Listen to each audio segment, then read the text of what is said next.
আজ বেলা 12টা নাগাদ ময়নার দক্ষিণ আনুখা গ্রামের উদয়ন সংঘের পরিচালনায় 5 কিমি ম্যারাথন দৌড় প্রতিযোগিতার পুরস্কার তুলে দেওয়া হলো প্রতিযোগীদের হাতে। দক্ষিণ আনুখা উদয়ন সংঘের 56তম বর্ষপূর্তি উপলক্ষে 4 দিনব্যাপী ক্রীড়া ও সাংস্কৃতিক প্রতিযোগিতার শুভ আরম্ভ হয় আজ সকালে জাতীয় পতাকা উত্তোলন ও প্রদীপ প্রজ্বলনের মাধ্যমে। তারপর জেলার বিভিন্ন প্রান্ত থেকে আগত প্রায় 70 জন প্রতিযোগী নিয়ে শুরু হয় ম্যারাথন দৌড় প্রতিযোগিতা। এই প্রতিযোগিতায় প্রথম হয় কাঁথির প্রতিযোগী শীর্ষেন্দু মাইতি, দ্বিতীয় কোলাঘাটের অরুণ সাউ, তৃতীয় নন্দকুমারের এসেকুল, চতুর্থ চণ্ডীপুরের উদয়চাঁদ দোলায়, মহিলাদের প্রথম ময়নার হারদুয়ার চক গ্রামের পায়েল সামন্ত, দোনাচকের মৌমিতা দাস। আজকের ম্যারাথন দৌড় প্রতিযোগিতার ফিতে কেটে শুভ সূচনা করেন ময়নার পঞ্চায়েত সমিতির সভাপতি শেখ শাহজাহান আলী, বিশিষ্ট শিক্ষক সিদ্ধার্থ বাহুবলীন্দ্র, ময়না ব্লক তৃণমূল কংগ্রেসের সভাপতি সন্দীপ ব্রত দাস, জেলা পরিষদের বন ও ভূমি কর্মাধ্যক্ষ অভয় দাস। অনুষ্ঠানে উপস্থিত ছিলেন ময়না পঞ্চায়েত সমিতির মৎস্য কর্মাধ্যক্ষ সুদর্শন জানা, জেলা পরিষদের সদস্য অভিজিৎ যাদব, 1 নম্বর অঞ্চলের প্রধান গৌতম দরবার সহ বিশিষ্ট গুণীজনেরা।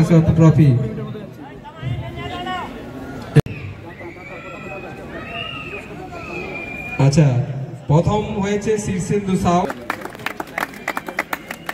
এরপর তৃতীয় ব্যাচ নাম্বার 26 অর্থাৎ, এরপর চতুর্থ এর অর্থ 201 টাকা ও রাতে বাড়ি দোনাচক অর্থাৎ মহিলা ম্যারাথন প্রতিযোগিতা জানাচ্ছি, কারণ আজকে যে সফল হয়েছে আর যে সফল হয়নি আগামী দিনে সে সফল হতেও পারে।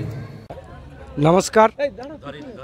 দক্ষিণ আনুখা উদয়ন সংঘের 56তম বর্ষপূর্তি উপলক্ষে সংঘের আয়োজনে 29 ডিসেম্বর 2024 থেকে 1 জানুয়ারি 2024 পর্যন্ত যে 4 দিনব্যাপী ক্রীড়া ও সাংস্কৃতিক প্রতিযোগিতা শুরু হয়েছে, আজকে তার প্রথম দিনে এই 29 ডিসেম্বর 2023 শুক্রবার আমরা জাতীয় পতাকা উত্তোলন ও সাথে সাথে 5 কিমি ম্যারাথন দৌড়ের মধ্য দিয়ে আমাদের এই 4 দিনব্যাপী ক্রীড়া ও সাংস্কৃতিক প্রতিযোগিতার শুভ আরম্ভ করেছি। তাই এলাকার সকলকে এবং সকলের সপরিবারে উদয়ন সংঘের পক্ষ থেকে আমরা আহ্বান জানাচ্ছি। আজকে আমাদের শুভ আরম্ভ 29 ডিসেম্বর 2023। যে সকল প্রতিযোগী আমাদের এই ম্যারাথন দৌড়ে অংশগ্রহণ করেছিলেন এবং যে সকল অতিথি ওনাদের মূল্যবান সময় আমাদের মধ্যে ব্যয় করার জন্য আমরা উদয়ন সংঘের পক্ষ থেকে কৃতজ্ঞতা ও ধন্যবাদ জ্ঞাপন করছি। আমি দক্ষিণ আনুখা উদয়ন সংঘের সম্পাদক চন্দন কৈলি।